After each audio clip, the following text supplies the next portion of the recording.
I wish us to look at the two people mentioned in the first reading, Daniel chapter 5. There is the king Belshazzar, and there's the prophet Daniel.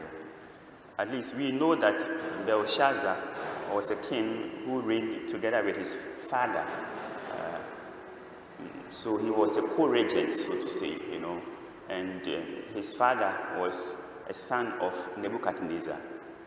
So in practice, he was the grandson of Nebuchadnezzar, though the passage mentions Nebuchadnezzar as his father, but his father as in his ancestor. And because he reigned with his father, he was seen as the second in command. So his father was the first in command, he was the second in command. No wonder when he wanted to offer Daniel a gift, he said, I'll make it the what? The third in command. It's simple. Because his father comes, he comes. So it means he's putting Daniel above everyone else, if he should give him the interpretation. This was his problem.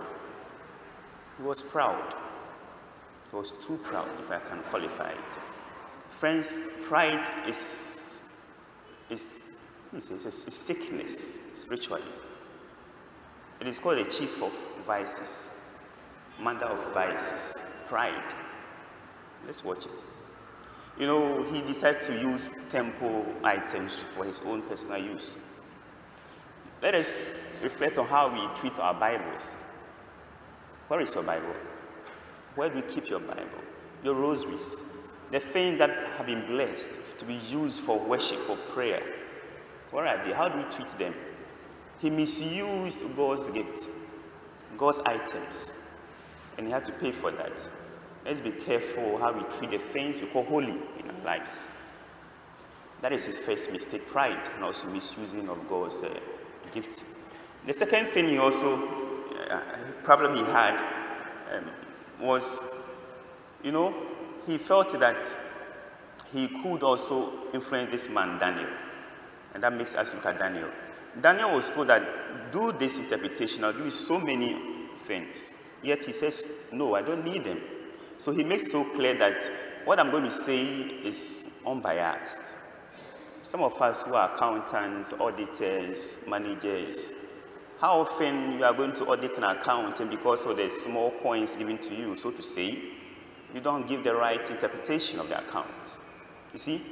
Because you have been influenced, have been bought, quote unquote. You do things, but that is not it. You know that it's wrong. But because you have been shut, so to say, with the money, the gift, you don't do it well. Husbands, wives, children. Sometimes we are influenced by certain things we see, so we don't give the right answers, we don't do the right things. Daniel would not stand for any of these. Do the right thing, no matter what. So he's not influenced by material things. Let's avoid influence from material things, especially when we are needed to speak the truth and do the right things. For the sake of time, let us reflect on these as we walk through the rest of the day. But don't let us forget what Daniel told the king. He says that, interesting manner, God has numbered your days, your kingdom. I pray that God doesn't number your days. But when God numbers your days, it means that they were not supposed to be, but he's forced to number them. May God not number your days and bring them to an end. Amen. Then he goes on to tell him, you have been weighed in a balance and found wanting. When God decides to weigh you today, may you not be found wanting. Amen. The last one, he tells him, your kingdom has been transferred to others. We know that the Medes and the Persians who are mentioned here, they came together and then they conquered this king. After 14 years, he was thrown off. May your kingdom, may your reign, may your gift not be transferred to others because of your mistakes, because of our negligence. May we receive what is rightfully ours. Amen.